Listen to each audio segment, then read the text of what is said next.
survivability financially, especially of the Scottish media. A friend of mine who works in advertising, as it happens, said to me once that the Herald and the Scotsman, and I suppose by extension Scotland and Sunday and the Sunday Herald, have to cease absolutely competing with each other in order to be viable in the future, and that instead the competition, and it is a marketplace, you know, it is buying and sell, as you said. Journalism does need an outside subsidy at the moment, the main source being advertising. In the future, they will have to position themselves so that they are competing with the London titles. I don't know what I personally think about that, but I would be interested to hear what your thoughts on that sort of general outlook of the next sort of, say, 5, 10, 15 years. Okay. For your own title as well as the Scotsman, the Scotland Sunday, and the Herald through the week. Okay. In terms of the enemy, certainly when the Sunday Herald started, I think it would be true to say that the enemy was Scotland and Sunday. And the enemy, I guess, would be the Scotsman group. I don't look at them right now as the enemy. Sunday Times and other London-based organisations which come up to Scotland with Scottish editions.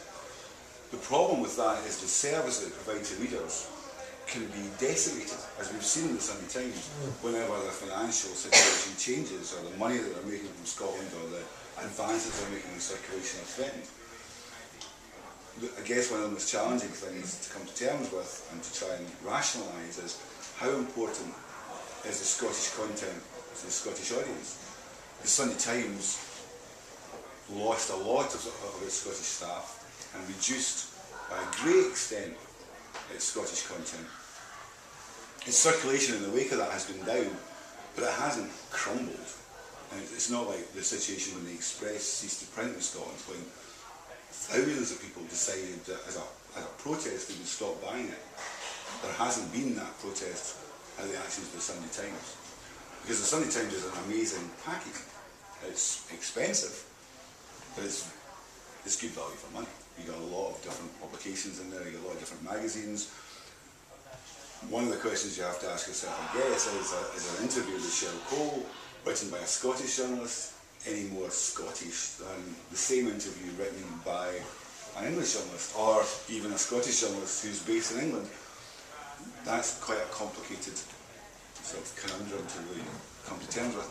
However, there's, even in the basis of Scottish stories, Scottish politics, and other aspects of Scottish life, I don't think you can rely on those organisations to do that. Some of them have no interest in it whatsoever. Some of it have an interest which waxes and wanes depending on the potential they see for leadership or for advertising.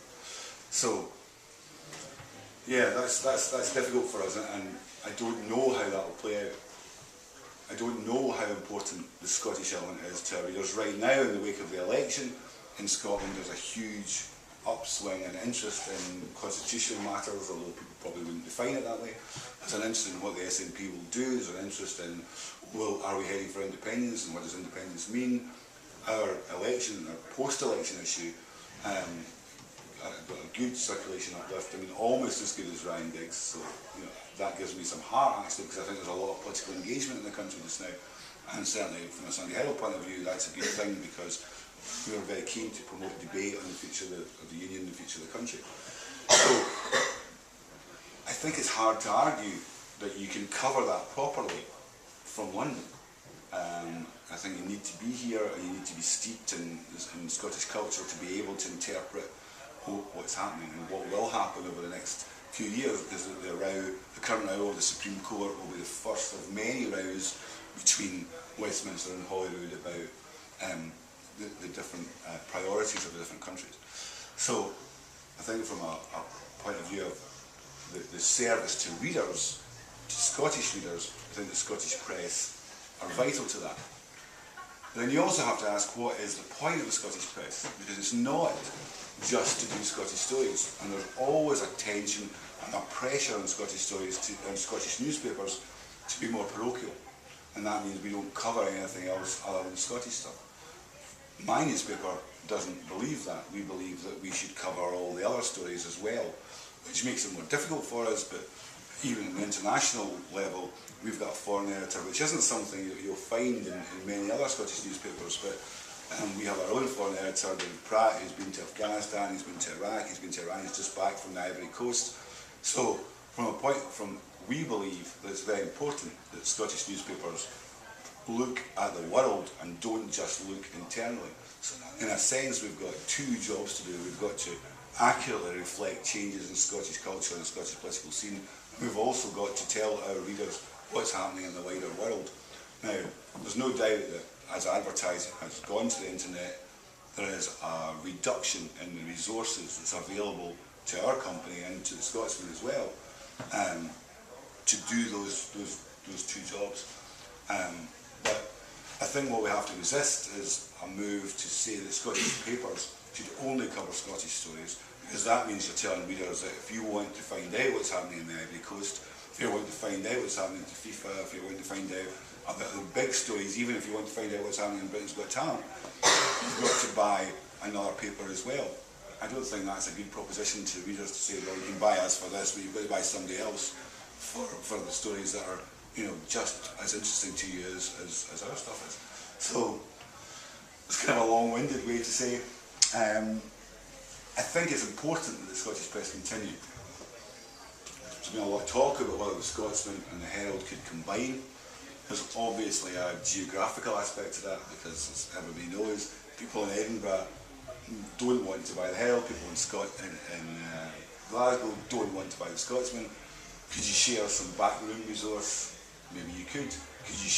I'd be reluctant to adopt some of the ideas that we suggested, such as we would have shared features. And I don't think that's a great deal for readers. I think it's important, even in Scotland, not just to have one source of news, to have more than one source, to have two would be fine.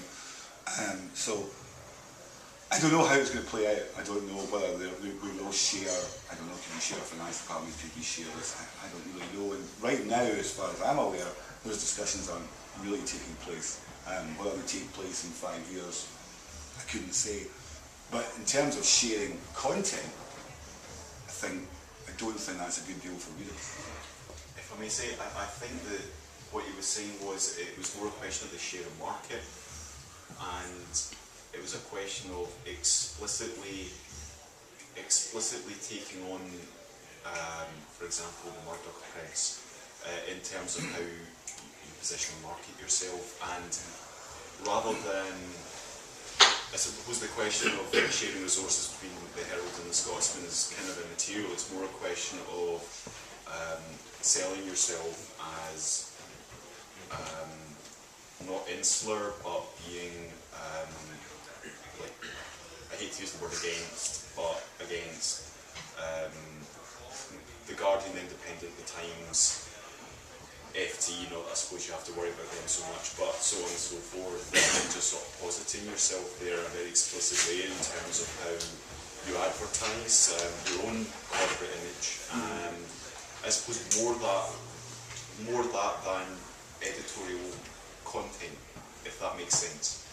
I apologise if it doesn't. I'll try my best to clarify if it doesn't. It kind of makes sense, although it does come down to content, because it comes down to money at its base level, and financial pressures will make newspaper companies look at options that they would never have looked at before. In terms of content, I don't think it's a great end result if we have the same paper, but in Edinburgh it's called the Scotsman, and in Glasgow it's called the Herald. I think people will tumble to that quite quickly. In terms of our advertising and how we posit ourselves, you can advertise it, but you've got to, once you advertise it, you've got to live up to your advertising. So you've got to give readers what you say you'll give them. And how, again, the question that has yet to be answered really is how important to a wide readership is the Scottish element. And in our marketplace, in the broadsheet marketplace, I think it's very important. In the tabloid marketplace, less so in terms of entertainment stories, I guess, and the X Factor stuff that's been going on. Does that matter what nationality the person that writes it is? Arguable, I think. If we just finish by just very quickly asking, are you confident that Scotland can sustain 2 quality broadsheets? Yeah, I think we can sustain 2 quality broadsheets. I guess you're referring to both the daily and the Sunday markets. Yeah. Yeah.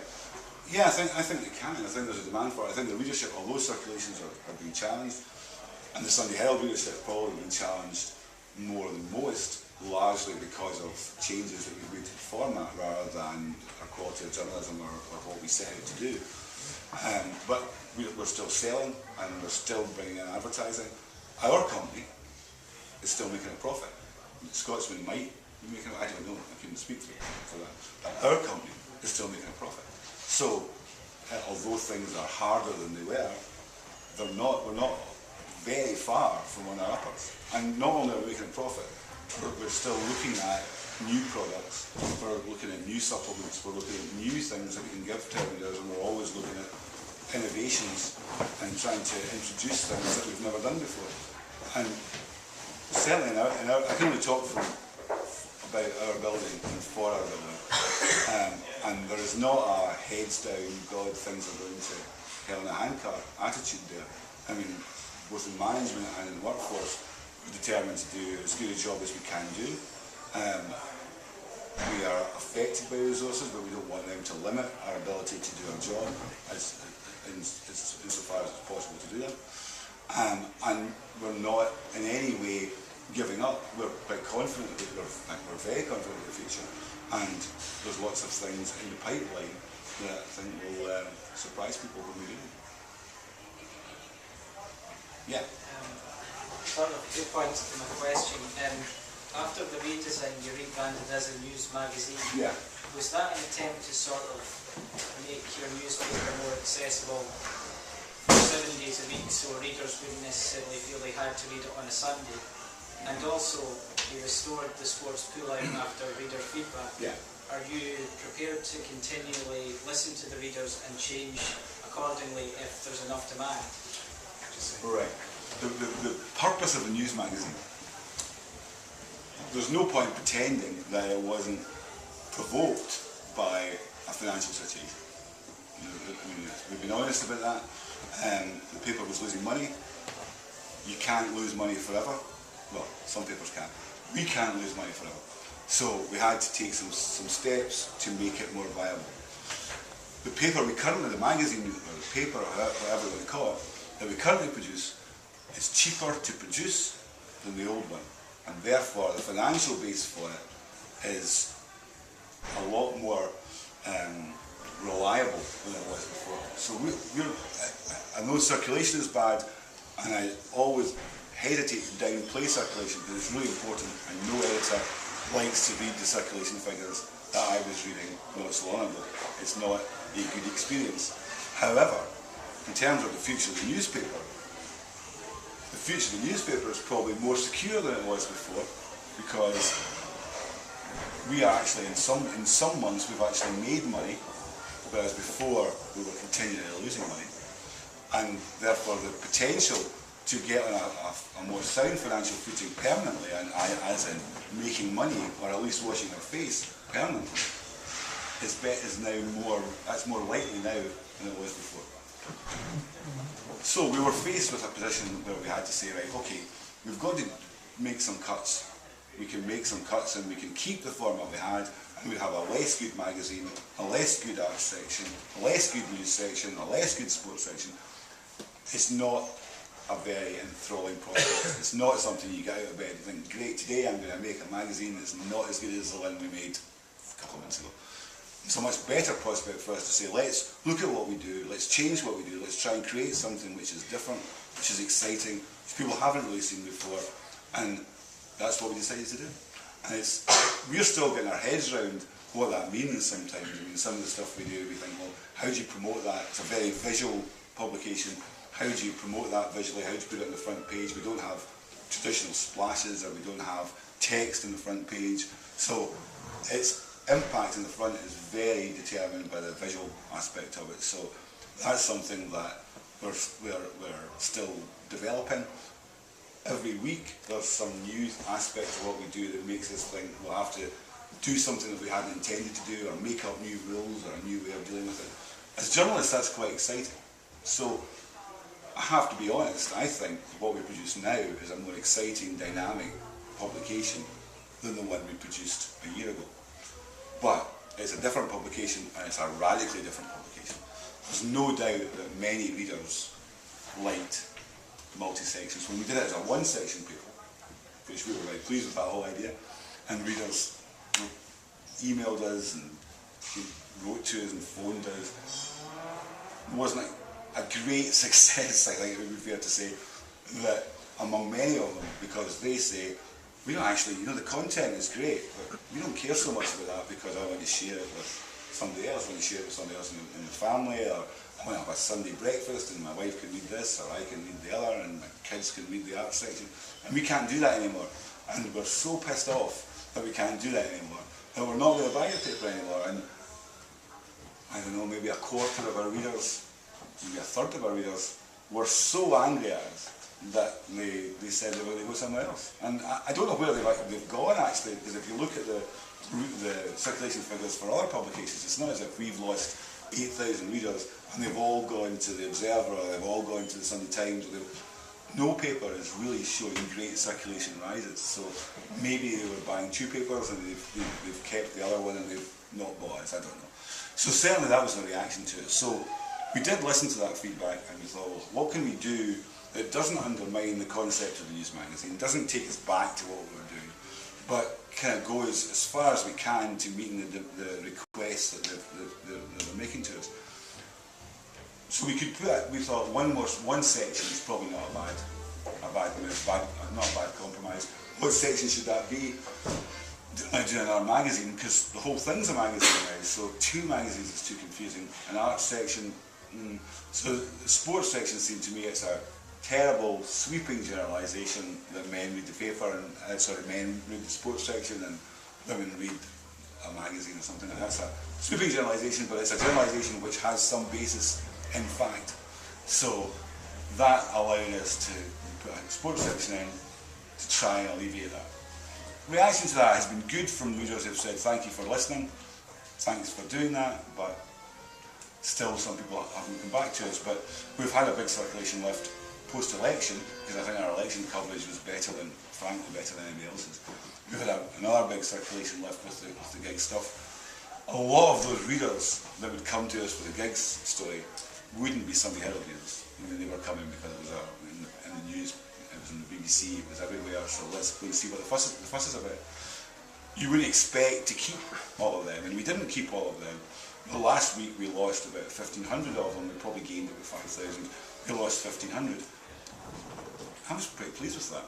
And if we've got, I still think, I've always thought there are people who would be Sunday Herald readers, but they don't even know about the paper, or maybe they can't buy it, or whatever problem it is with them. And I think we've got to some of them. I don't think we'll keep them all again. Next week I think it'll go down next week again. But I'm trying very hard, and we're all trying very hard to keep as many of them as we possibly can, because I think we love the paper, so the more people that get it, the more people that read it, the better for us. Does that answer your question? Yeah, thanks. Yeah. You obviously, after the last week, well aware of how important and popular the internet is, and we all saw that your website was quite hard to get to last Sunday. Yeah, it was. But what are your thoughts on charging for content online? Yeah, we will charge for content online at some stage. What content we charge for still to be decided. And how much we charge is still to be decided. But we will, I think, at some stage put up paywalls. I don't think it's unreasonable to put up paywalls. I mean, a joiner doesn't work all week and make a beautiful table and then give it away for nothing. It just doesn't make sense. And we can't afford to do that. I mean, we employ people, we have to pay wages. That's kind of a hard fact of life, but it is a fact of life. So we will have to, at some stage, start charging people for something. Now, we want to charge them for something that is worthwhile and worth the money that we ask them to pay, so it will probably be a kind of bundle which includes access to sites and various other things that are in the pipeline just now, which will make it a more appealing prospect. I'm not sure you can charge people for the sort of breaking news service that you can get, for instance, from the BBC or from the Guardian or for many other people. So yeah, it's a balance thing. Like what are people prepared to pay for? What can we offer that you can't get anywhere else? How much is that worth to people? How much can you charge them? But I don't think that our main income and the money that will allow us to continue functioning will come from paywall, entirely from paywall. It'll have to come from advertising. It doesn't come entirely from the cover price of the newspaper. So it'll have to come from advertising itself. And that particular nut hasn't been cracked yet. But it will be, and it will be at some stage. Put it away. Yeah. The Gig's front page was quite a clear statement. You thought the law was a farce, pretty much, that you could find out something in the Bible papers being precluded. But do you think that there's ever a situation where super injunctions are reasonable? Do you think there's ever a scenario in which super injunctions serve a good purpose, or are you just completely against them? Possibly. There may be, I don't know, the blackmail thing has been raised with gigs and with other celebrities. I guess there's a case for the blackmail argument. The trouble with the super injunction situation was that super injunctions, I think, were being used more often than they were supposed to be used. The anonymised injunctions were difficult, especially if you didn't even know the injunction existed. I'm not sure that people were saying that the judges were creating new privacy laws through super injunctions, and I think to an extent that's true. I think they were taking more powers than Parliament wanted them to take, and I think there is a tension, continuing tension between judges and Parliament. Laws should be made in Parliament, and judges should interpret those laws. And if you start using those powers of interpretation to create what are in effect new laws, I think that gives us a bit of a problem. There are already a lot of laws covering what we can print. If we print that someone has had an affair, and Sunday Herald did once do that, I won't go into the details, but sexual affairs are not really of great interest in Sunday Herald. I mean, we wouldn't, whether Ryan Giggs sleeps with whoever, who cares really. But in this particular story, there was a public interest debate about it. So we printed it, and we were sued for defamation, and we couldn't prove the affair, and that was problematic for us. So there's a lot of laws already governing what newspapers can print. There seems to be some suggestion that this is newspaper can just make up stuff and they can just print what they want and nothing's going to happen. The worst that's going to happen possibly is that you print an apology on page 58. That's not actually true. We've got very stringent legal procedures that we go through to make sure that everything we print is legally defensible. Also, there's a professional pride in what we want to do. You want to print stories which are true. Most newspapers, actually, even the tabloids that are derided, most of them want to do the same. Occasionally, not. And there are cases, in the case of tabloids, carrying interviews with people that the interview never actually took place. And that happened. And again, there's a Press Complaints Commission. The Press Complaints Commission again has been derided as the industry regulating itself, and its performance in the phone hacking scandal hasn't been, or wasn't at one time, particularly great.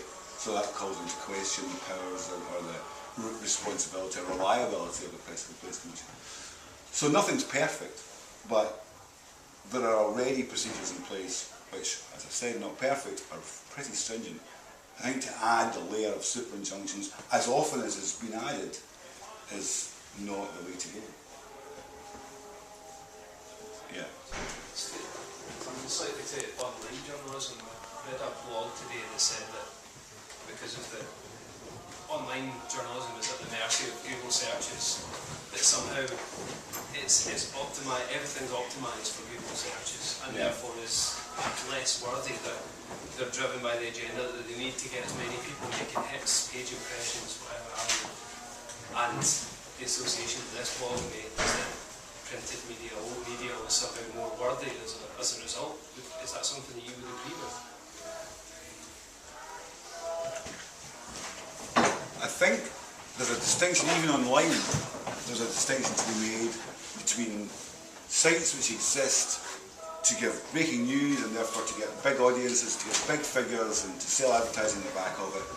Not that big figures are a bad thing, but there's also another form of online journalism which relies on your brand. So that you're bringing people in because your brand is reliable and therefore people come to you because they can trust what you write and your brand will reflect certain values. And those values won't just be this story will get thousands of hits.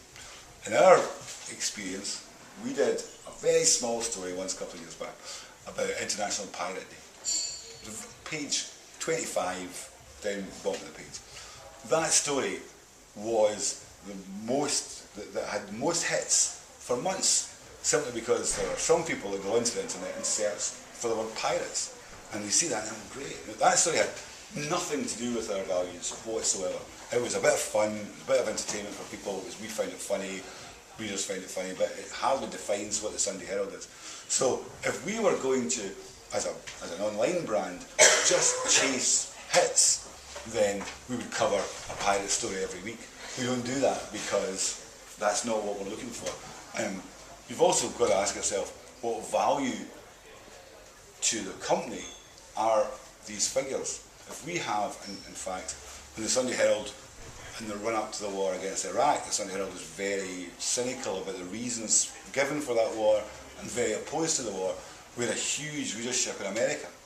Our writers were asked to go on San Francisco radio and New York radio because American media weren't really covering it in that way, so the American public were thirsty for those facts and couldn't get it from American media, so they were very interested in where they could get it from. Commercially, those people, not much use to us. They're not going to sell, they're not going to buy a sofa from a shop in Glasgow or Edinburgh, so they're not really the audience many of our advertisers are looking for. Good to get, but as a brand, they're important to us as a brand because we wanted to establish ourselves as an organisation, a news organisation, which was taking a rigorous look at the evidence which had been presented for the war against Iraq. So there's lots of other reasons other than hits online. In terms of whether you think the print media, whether the print media is more reliable than online media, sometimes aye, sometimes no. The Guardian site, you think it's a pretty reliable site. I don't go into the Guardian and think they're particularly chasing hits, although they want big figures, but I can generally trust what I get in there. So I'm not saying that, I don't think that the formula is online, dodgy, print, absolutely reliable. But I think print does things that online can't do currently. I think the analysis, longer reads, personally, I don't go into the internet to read 1,800 words, 2,000 words of analysis. It's the way websites work. It's not very interesting visually to do that. You're going to get bored. I think most people don't do that.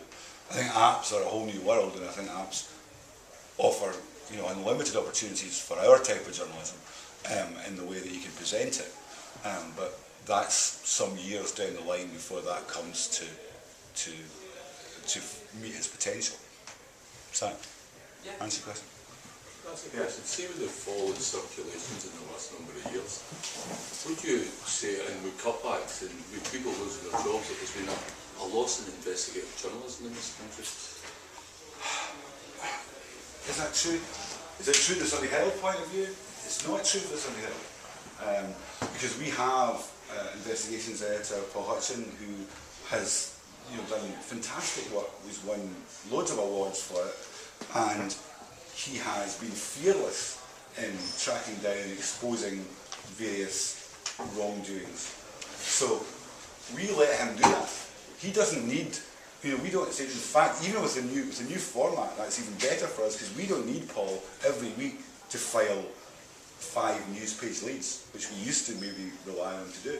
We only need him to file, we don't even need him to file every week. He can file every 2 weeks, or he can say to us, I've got this investigation, it's going to take me 3 weeks. And we can say, yeah, okay, we do that, and we can use our resource to cover that. And because we've got big platforms and so we want a big feature from him, We don't want one every week because we've got big features to accommodate from Rob Edwards and Tom Gordon and various other people. So one a week from every one of them is going to be too many for us. So it's not just about resource. I don't mean to minimise the resource thing because there's obviously an issue with resource. But it's not just about resource, it's about how you use the resources you've got. And we are actually, although challenged in certain areas, we've got quite a lot of resource, and so is the Scotsman. And we use it, we will make certain decisions to use that in certain ways. Scotsman will make certain decisions to use it in other ways. But I can only speak for me, and I can only really speak for the Sunday Herald. We devote pages and time and money and effort to do large investigations, and it's the same with, and some of them are not just Scottish. In terms of David Pratt coming back from the Ivory Coast this weekend, we'll have probably 4 pages in the Ivory Coast, and he's been there for a week, and we may have even more stuff than that online and picture galleries, etc. So that's a big commitment in time, it's a big commitment in resource that we think is justified. What's true is that as resource becomes tighter and the financial situation becomes more difficult, you have to always be able to justify those decisions. I don't think it's such a bad thing if your boss says to you, why are we doing that and not this? You have to say, well, this is why we're doing it. The problems only arise if you disagree with it, and then you might be in a sticky situation, but that isn't the situation currently. Say Ryan Giggs, let's hope it doesn't happen, but say he had been the victim of rape and put an injunction in to stop that being published. He would have a right to privacy, but would you have published that? Well, I mean, there are cases, I can't go into details about some of the things that are listed in the super injunctions on Twitter, but there are cases where people in the public eye will say, this is a story, there's a story here, but this story is damaging, and it will damage somebody who is not in the public eye. And they'll go to newspapers and they'll say, I think there's no public interest served in this, it will be very damaging, can you screw it up? And in many cases, certainly in one case I know of, which was a major story, which would have made headlines throughout the world, newspapers did that. They said, right, we understand the point you're making, and we won't publish that. If that was being breached all the time, and people were going to newspapers and there were very good reasons for not publishing stories, but newspapers were just saying, screw you, we're going to publish it anyway. And perhaps that argument you're making would hold more water. I'm not saying it never happens, I'm not saying newspapers are gods and are angels even, and they're not, they're very far from that. But they do act responsibly very often when given the opportunity to do so. So, the rape thing was right there. Yeah, it's a hypothetical situation. Say everybody knew as much as everybody knew. Everybody knew that. Aye. Yeah, that's a debate. I don't really have an answer to all the questions surrounding these things. We didn't have to deal with that one. We've had to deal since that with, do we identify X, Y and Z, because we now can do so, because we've established that these super injunctions don't apply in Scotland, and unless things have happened that I don't know about, I don't think the lawyers have rushed the Scottish courts to take out interdicts. So, we could publish the identity of a whole raft of people, but we've chosen not to do that because we identified it not to identify, but to underline the whole lunacy. That's done, and there would need to be a very pressing public interest argument for us to name another one. I'm not saying we'll never name anybody else, we might, but we need to be convinced it was in the public interest to do so, and it wasn't just, oh look, who's been sleeping with who.